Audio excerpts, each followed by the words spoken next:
नाज़रीन, डोकरी में 9हीं 10हीं जे सालियाने इम्तिहाननि लाइ जारी थींदड़ इम्तिहानी स्लिप में शागिर्दनि ऐं शागिर्दियाणियुनि खां गर्ल्स तोड़े बॉयज़ स्कूल इंतिज़ामिया जी नाजाइज़ ओगाड़ी जारी। शागिर्द ऐं शागिर्दियाणियूं बेवस, का बि दादरसी न थी। रिपोर्टर इमरान अली मेमण मूजिबि डोकरी गवर्नमेंट बॉयज़ हाई स्कूल ऐं गर्ल्स हाई स्कूल में शुरू थींदड़ 9हीं ऐं 10हीं क्लास जे सालियाने इम्तिहाननि लाइ लाड़काणो बोर्ड पारां शागिर्दनि ऐं शागिर्दियाणियुनि खे जारी थींदड़ इम्तिहानी स्लिप जी का बि फीस मुक़ररु न कई वई आहे।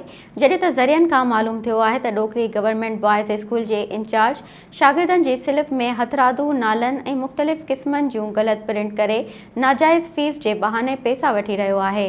न ॾियण जी सूरत में इम्तिहान में न वेहण जूं धमकियूं पिणु ॾिए थो। जॾहिं त हर शागिर्द खां स्लिप ॾियण जा 100 खां 200 रुपया वरिता वञनि था, जेका ग़रीब मिसकीन पोरियत माण्हुनि जे औलाद सां नाजाइज़ी आहे। जॾहिं त गवर्नमेंट गर्ल्स स्कूल डोकरी जे इंचार्ज बि शागिर्दियाणियुनि खां इम्तिहानी स्लिप जी आड़ में नाजाइज़ फीस ओगाड़े रहियो आहे। जॾहिं त ग़रीब शागिर्दियाणियुनि तरफ़ां पैसा न ॾियण ते शागिर्दियाणियुनि खे परेशान कयो वञे थो। शागिर्दियाणियुनि जे कुझु चवण ते संदनि खे इम्तिहान में फेल करण जूं धमकियूं पिणु ॾेई रहियो आहे। ॿिए तरफ़ शहर जे कुझु वालिदेन नालो ज़ाहिर न करण ते शिकायतुनि जा अंबार लॻाए छॾिया।